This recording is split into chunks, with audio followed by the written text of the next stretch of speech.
Olá pessoal, tudo bem? Então, seguindo a sequência aí dos vídeos sobre classificação de grupos finitos de ordem menor ou igual que 15, agora chega a parte 3, que os grupos com ordem P vezes Q, P e Q primas distintos, tá? Então, aqui devia ter escrito distintos. Então, se eles são distintos, eu já posso supor que o P seja maior do que Q, né? Caso contrário, eu inverto, tá? Sem problema. Então, vamos seguir. Aí, no vídeo passado, a gente mostrou que existe um grupo não abeliano K, gerado por dois elementos C e D, né, de ordem PQ, P maior do que Q, tal que o Q divide P menos 1, né?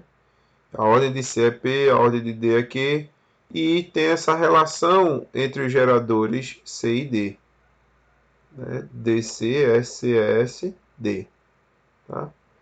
E esse S é tal que não é congruente ao módulo P, mas elevado quando elevar a Q, é sim congruente a 1 módulo P. Tá? Então, a gente mostrou que existe um grupo como esse, tá? Que basicamente usando a definição, a ideia de grupo metacíclico, né? Que é um exercício que eu deixei para vocês fazerem. Tá? Então aí, o grupo K é um exemplo de um grupo metacíclico. Tá? Esses comentários que eu vou botar em azul são meio que rodapés, se você não, você pode ler passado direto sem ler o azul, tá?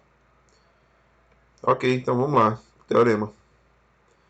Teorema, todo grupo de ordem PQ com P maior que Q primos é isomorfo a essa soma direta aqui ZP com ZQ, ou então a esse AK, a esse K que você quer construir no vídeo passado, tá? Eu tô botando esse símbolo de soma direta, né, para lembrar que é o aditivo, né? Ok? Se a operação que a gente estivesse fazendo fosse o produto, eu ia botar aqui o produto, né, cartesiano. E aqui seriam os invertíveis, né? Pegaria o grupo multiplicativo, ok? E isso aqui é fácil ver que isso aqui é isomorfo a ZPQ, tá? Então vamos lá. Demonstração por Cauchy, né? A ordem de G é isso aqui, então P divide a ordem de G, tem um grupo de ordem P. Q divide a ordem de G, então tem lá um subgrupo K de ordem Q, né? Então, já direto, né? Como P e Q são primos, eu já vou dizer direto, ó, tem um cara aqui gerando eles, né? Porque eles são cíclicos. Então, P e Q. Né? A tem a ordem P e B tem a ordem Q. Então, por Lagrange, o que é que vai acontecer com a interseção destes dois subgrupos? Né? Esse tem ordem P, esse tem ordem Q. Então, a interseção é um subgrupo cuja ordem teria que dividir P e Q ao mesmo tempo. Mas P e Q são primos, então a ordem disso aqui teria que ser 1. Então, tem que ser só o elemento neutro. E aí, fazendo a contagem aqui, né, do quantidade de elementos de HK, da mesma forma que a gente fez antes, dá essa interseção tem tamanho 1, né? Então dá PQ, que é o tamanho de G. Então, a gente não precisa mostrar, né? Feito eu falei no vídeo passado, que HK é um subgrupo, a princípio, mas só o fato de a gente ter mostrado que o tamanho dele é o tamanho de G, então, naturalmente, essa inclusão aqui vai valer, então, naturalmente, o G vai ser gerado por A e B, tá? E aí como é que é só para lembrar, né, um grupo gerado por AB, né? Vamos seguir, tá? Então, independente de qualquer outra hipótese que a gente botar, esse grupo gerado, o subgrupo gerado por A é normal, porque o índice dele é Q, né? E Q é o menor primo que divide a ordem de G, aqui. Então, supondo que P é maior do que Q. Então, realmente, Q é o menor primo que divide a ordem de G, coincidindo com o índice de A. Então, é normal, tá? Então, agora, vamos pensar do outro lado, né? A gente já tem que o subgrupo gerado por A é normal, mas a gente não tem nenhuma informação sobre o subgrupo gerado por B. Então, para isso, seja NQ, o número de Q subgrupos de sigla ou de G, né? Então, o terceiro teorema de Sylow diz que NQ divide P e, além disso, NQ é congruente a 1 módulo Q. Ou seja, a primeira condição nos dá que NQ pertence a esse conjunto e a segunda condição diz que o NQ pertence a esse conjunto. Tá? Então, eu tenho que arrumar um NQ que satisfaça essas duas condições aqui. Tá? Olha só. Imagine que o P, né, tivesse uma dessas formas aqui. Q mais 1, Q mais 2, Q... Não, Q mais 1, 2Q mais 1, 3Q mais 1. Ou seja, fosse... Se P não pudesse ser escrito dessa forma aqui. KQ mais 1. Né? Então, isso forçaria que o NQ fosse 1, né? Porque 1 seria a única forma de estar desses dois conjuntos. Então, P poder ser escrito dessa forma aqui é um fator importante para esse momento. Então, temos duas possibilidades aí. Né? Então, P não é da forma KQ mais 1. Né? O que significa P não ser dessa forma? Né? Significa que não tem...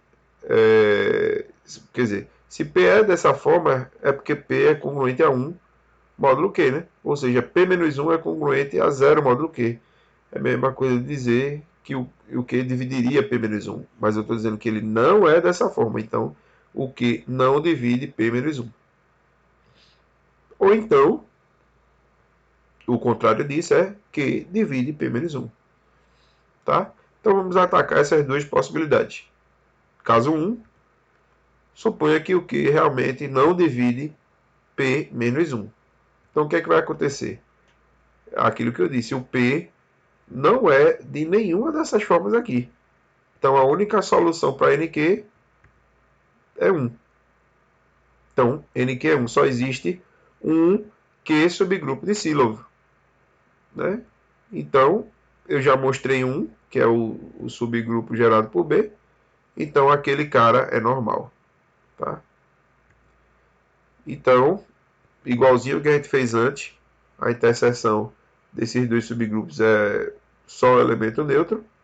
A gente pode usar o seguinte exercício. Exercício 1, né?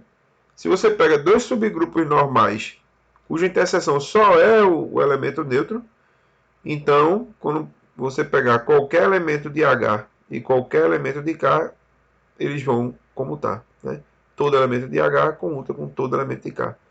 E aí eu deixo isso para exercício para vocês, mas eu já deixei uma dica aqui. Então, basta mostrar que esse cara específico aqui, para todo H e para todo K, esse cara específico está na interseção de H com K. Tá? Então, anotem aí para vocês fazerem. Ou então, se não conseguir fazer, leva para a monitoria. Ok? Então, aplicando o exercício 1 para as condições que a gente tinha antes, né? O subgrupo gerado por A e o subgrupo gerado por B, ambos são normais. Né? E acontece isso, a interseção entre eles é só elemento neutro.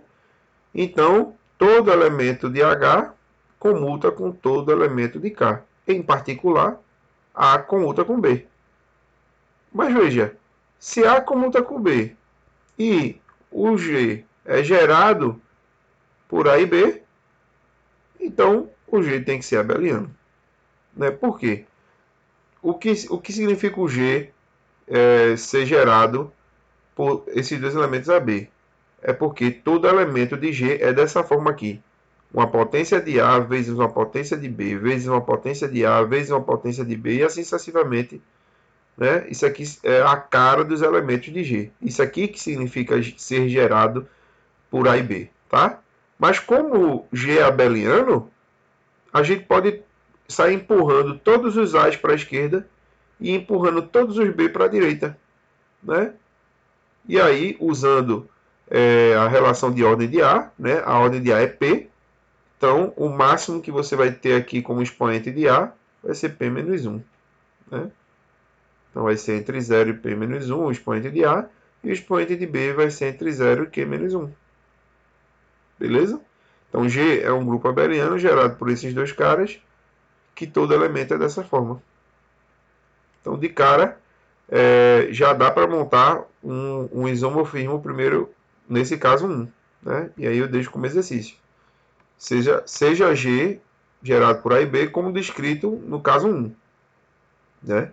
Então mostra que essa função aqui, que pega um elemento típico de G e manda nesse par I e J dado pelos expoentes. Esses caras estão dentro aqui, né, dessa soma direta. Né? Olha aqui. O I está entre 0 e P menos 1 e o J está entre 0 e Q menos 1. Então, isso aqui é um elemento típico dessa soma direta aqui. Então, mostre que essa função, na verdade, é um isomorfismo. Você primeiro mostra que é homomorfismo, depois mostra que é uma bijação. Tá bom? Ok.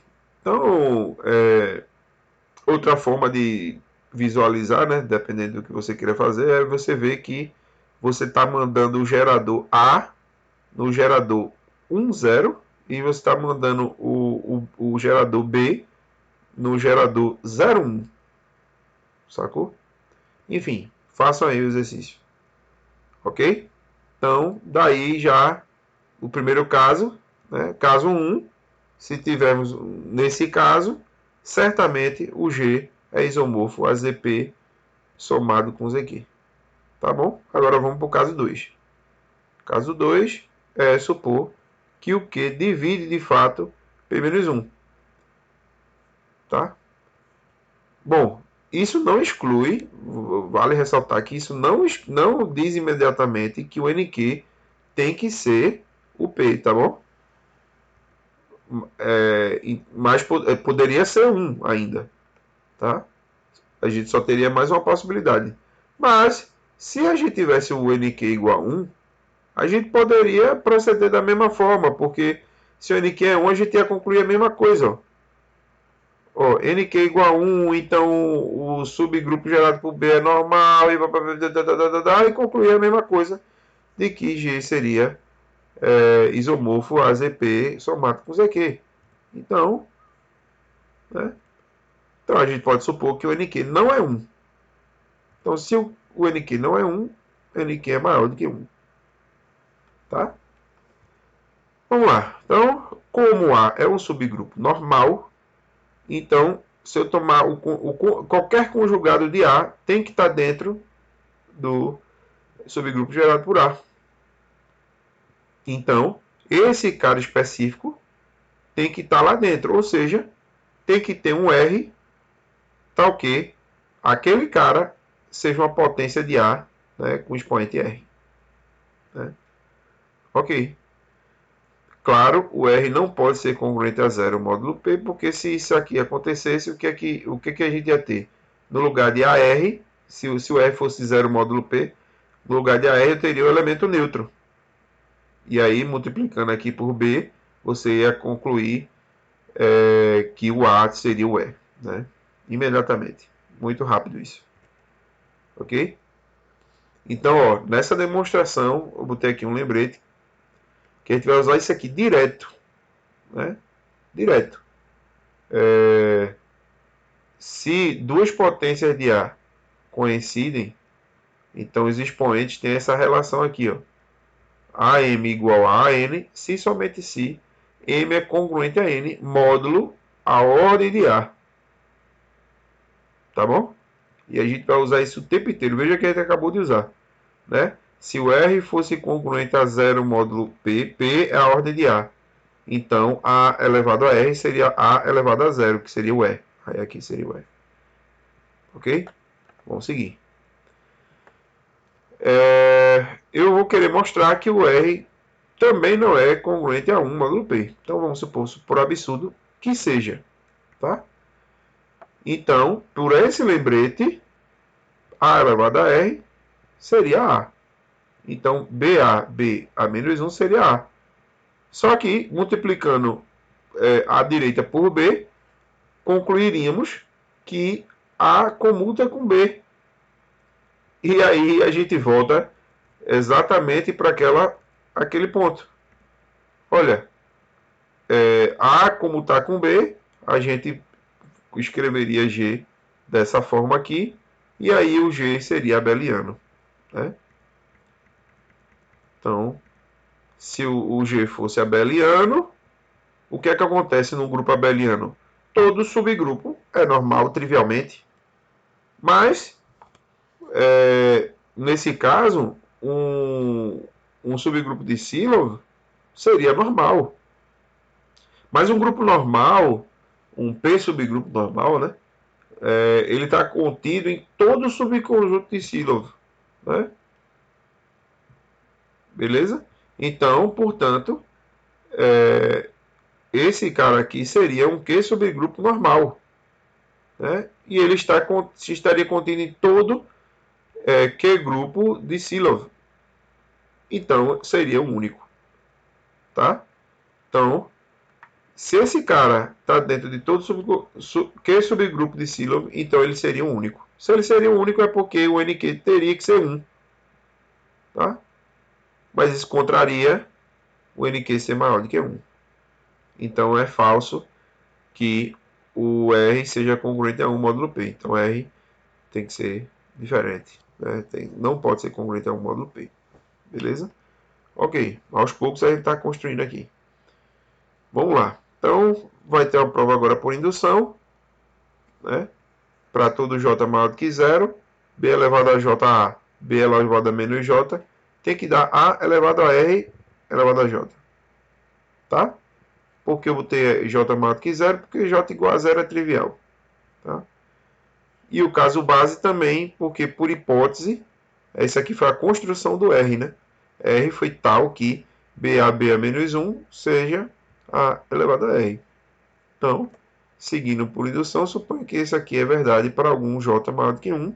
Vamos mostrar que isso aqui também é verdade para J mais 1. Então, observe que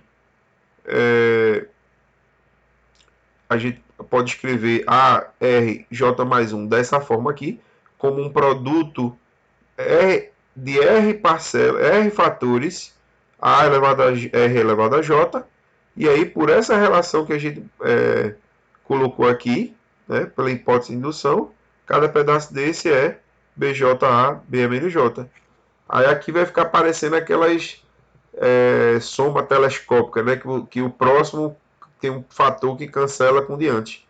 Aí veja, BJ tem aqui, B menos J tem aqui, então cancela. Então todo BJ interior aqui vai tudo cancelar. Se você quiser, você pode provar isso por indução, não tem problema. Então, como tem R fatores aqui, e cada fator tem exatamente um A, então o resultado aqui vai ser BJAR, B menos AJ, e usando o caso base, a gente conclui que o mesmo vale para J mais 1, que faz concluir que essa relação vale para todo J maior que 0, tá? Também. Certo? Então, se isso vale para todo J, eu vou chegar aqui e botar J igual a Q para ver o que dá. Tá? Então, aplicando J igual a Q, o que é que vai acontecer? Imagine que eu cheguei para essa equação aqui e coloquei no lugar do J Q. Lembre que a ordem de B é Q, viu? Então, B elevado a Q aqui vai dar elemento neutro, vai-se embora. O inverso tem a mesma ordem, vai-se embora. Só fica o A do lado de cá. E aqui no lugar do J fica o Q. Então, A é igual a A elevado a Q, R. Aí, ó, vem aquela relação vermelhinha que diz que se duas potências de A são iguais, os seus expoentes satisfazem isso aqui. Então, imediatamente a gente conclui que RQ é congruente a 1 módulo P. Tá? Ok. Então, na sequência, vamos pensar agora na classe do R dentro de ZP estrela, né? Que tem ordem K. Não pode ter ordem 1, né?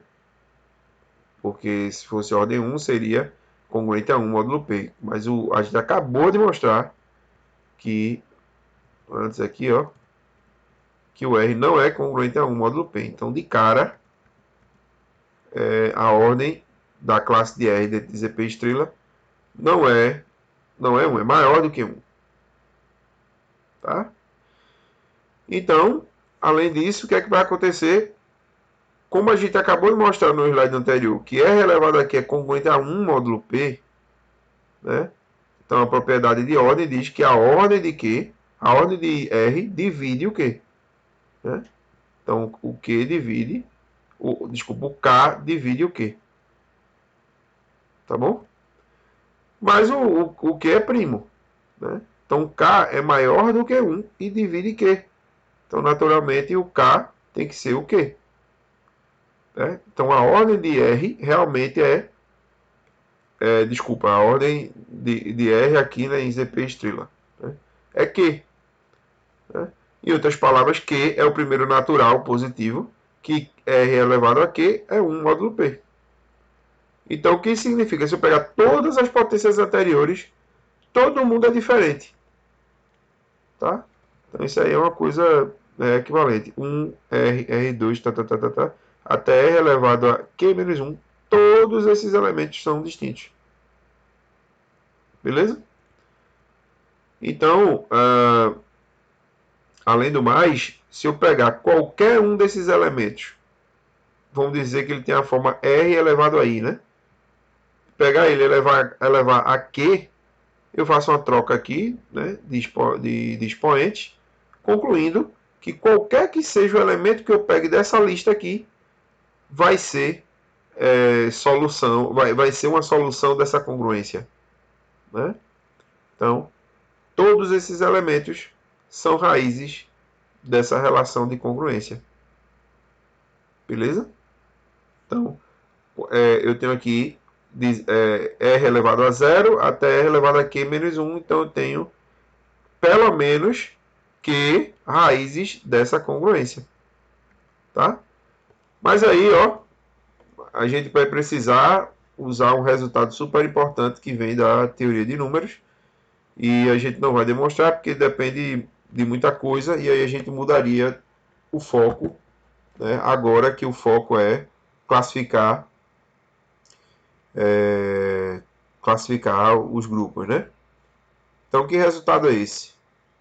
Para todo n maior que 1 inteiro, esse polinômio xan-1 tem exatamente essa quantidade de raízes aí em ZP estrela, né? É o MDC de n com p menos 1, tá?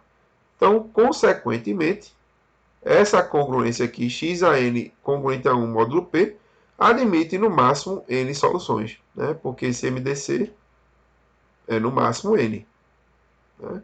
Então, se tem exatamente esse MDC e esse MDC é no máximo n, então essa congruência aqui vai ter no máximo n soluções. Ora, voltando para essa equação que a gente essa relação de congruência aqui que a gente acabou de ter, então essa é a proposição vindo da teoria dos números, diria que essa congruência aqui tem no máximo Q raízes, né? Q soluções.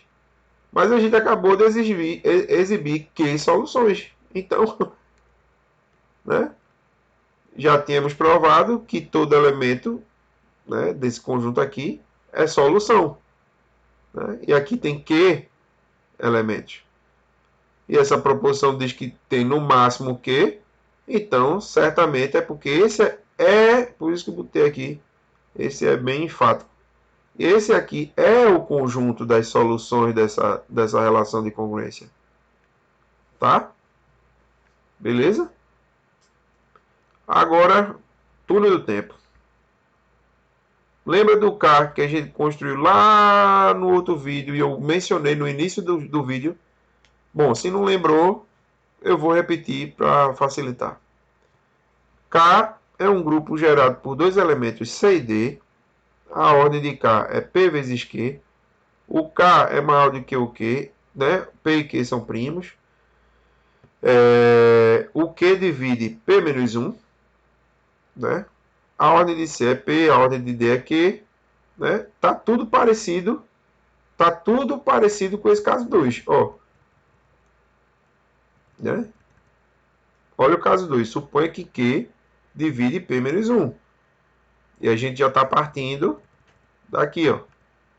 Já está partindo.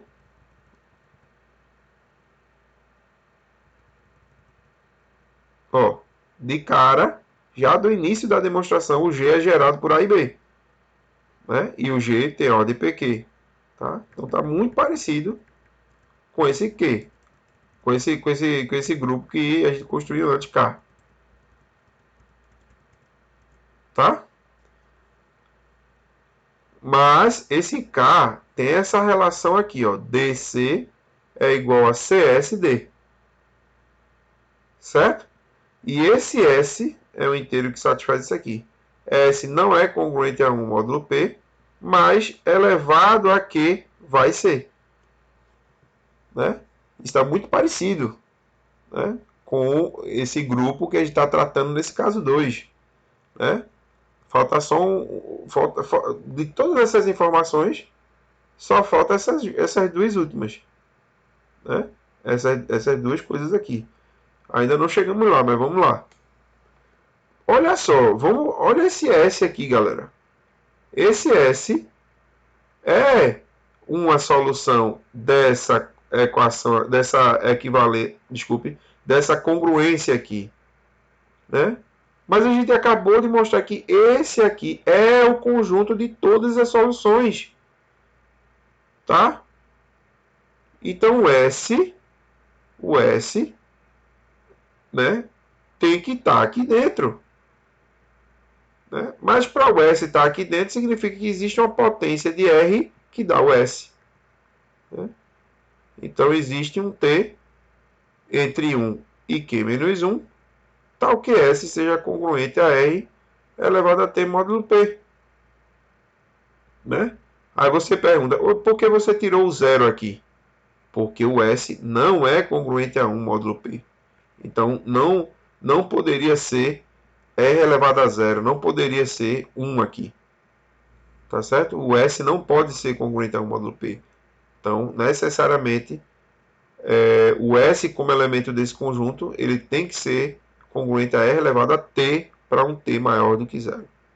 Tá? Esse T aqui vai ser crucial, que eu vou pegar esse T e vou considerar um novo elemento, né, B1, que vai ser B elevado a T. Tá?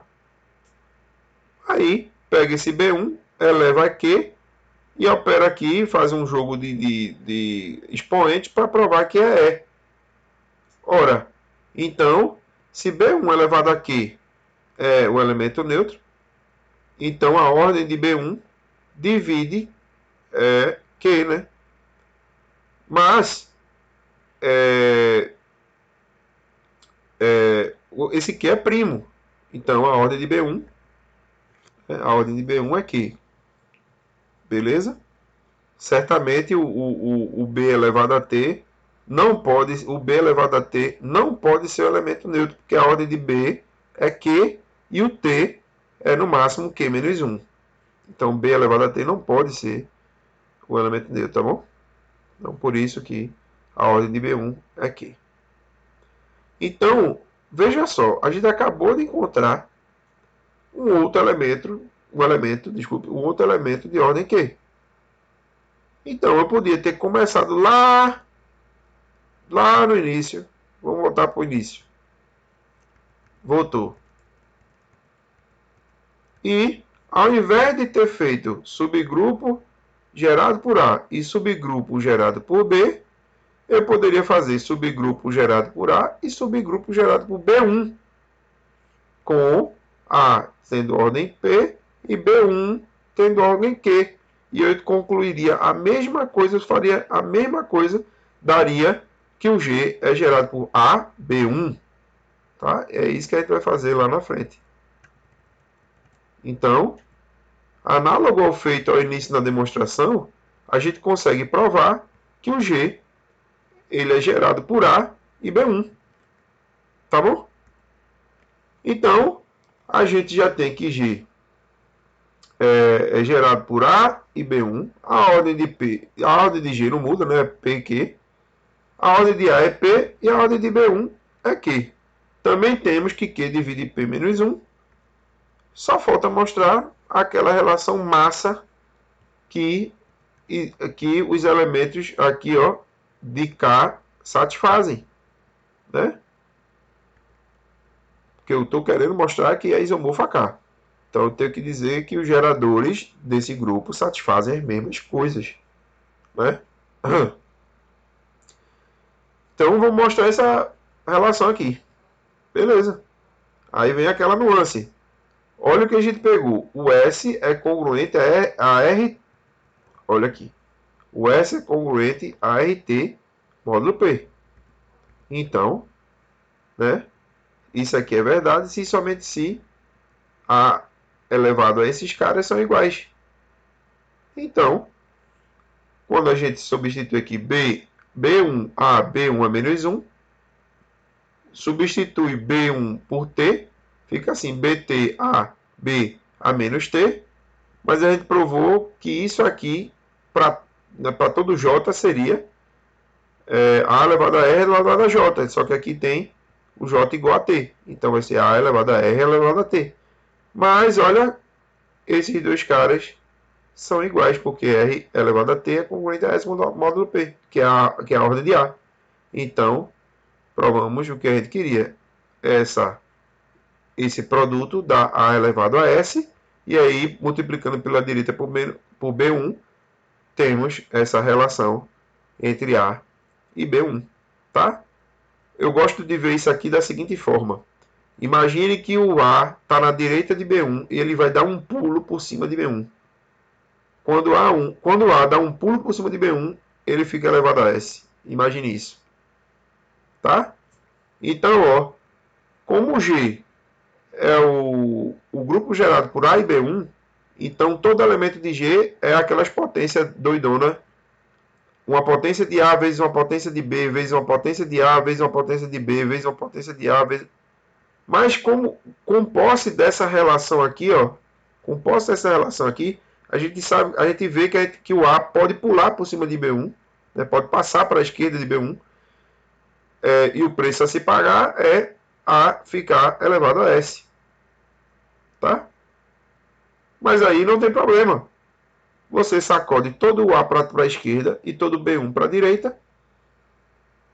A ordem de A é P, então o maior número que vai aparecer aqui vai ser P-1. E o maior número que vai aparecer aqui como expoente de B1 vai ser Q-1.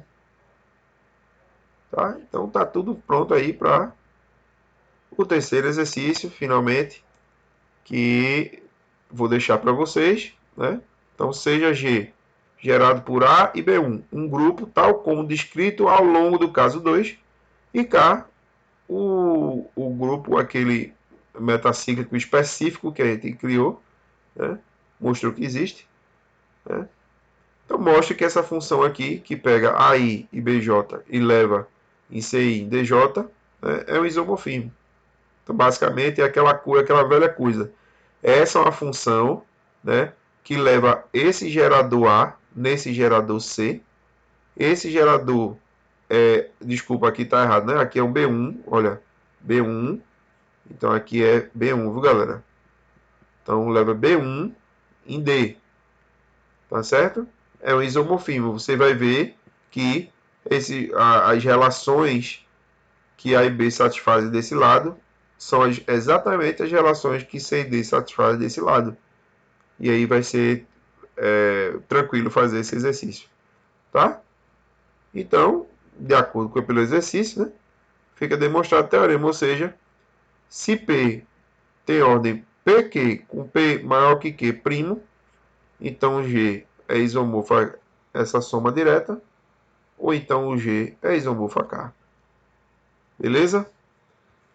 Valeu!